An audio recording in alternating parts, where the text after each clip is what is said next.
కేరళలోని త్రిశూర్లో ఓ మదపు టేనుగు బీభత్సాన్ని సృష్టించింది. వడక్కున్మనాథ్ ఆలయం సమీపంలో అదుపు తప్పిన శివం లక్ష్మి అయ్యప్పన్ అనే ఏనుగు చెంబుకావు ఎంజీఆర్ పరిసర ప్రాంతాల్లో పరుగులు తీస్తూ గంటల పాటు జనాన్ని హడలెత్తించింది. ఏనుగు వీరంగం వేయడంతో స్థానికులు ప్రాణాలు అరిచేతిలో పెట్టుకొని అక్కడి నుంచి పరుగులు తీశారు. వీరంగం వేసిన ఏనుగుని ఇప్పుడు మీరు బిగ్ టీవీ స్క్రీన్ పైన చూస్తున్నారు. చూడండి ఒకసారి. ఆ వీధుల్లో ఏనుగు అలా నడుచుకుని వస్తూ ఉంటుంది. గోడలు ఎలా పగలగొట్టేసిందో చూడండి. కారును ధ్వంసం చేసింది, గోడలను పగలగొట్టేసింది.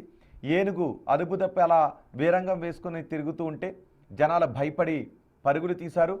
చెంబుకావు పెరుంగొట్టుకర ఎంజీ నగర్ కాలనీలోకి చొరబడిన ఏనుగు దారి పొడవున ఇళ్ల గేట్లను ధ్వంసం చేసింది. పార్క్ చేసి ఉన్న కార్లు, ద్విచక్ర వాహనాలను తొండంతో ఎత్తి అవతల పారేసింది.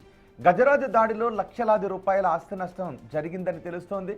అదే సమయంలో కారులో వెళ్తున్న సంగీత అనే యువతి అదృష్టవశాత్తు ప్రాణాపాయం నుంచి బయటపడింది. ఏనుగు కారుపైకి దూసుకొచ్చినప్పటికీ ఆమె సురక్షితంగా తప్పించుకోగలిగింది.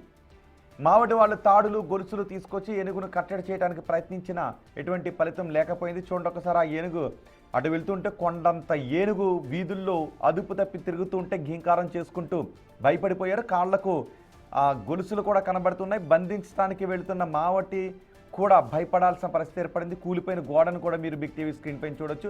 పరిస్థితి చేయిదాడిపోవడంతో అటవీశాఖ అధికారులకు ఫోన్ చేశారు. అటవీశాఖ అధికారులు ఎలిఫెంట్ స్క్వాడ్ రంగంలోకి దిగింది.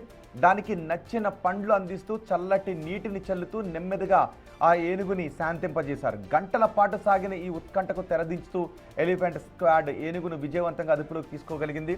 గాయపడిన ఏనుగుకు వెటర్నరీ డాక్టర్లు చికిత్స అందిస్తున్నారు. సమాచారం తెలుసుకున్న వెంటనే మంత్రి ఓజే జనీష్, స్థానిక ఎమ్మెల్యే రాజన్ పల్లన్ ఘటనా స్థలానికి చేరుకుని అక్కడ పరిస్థితిని సమీక్షించారు.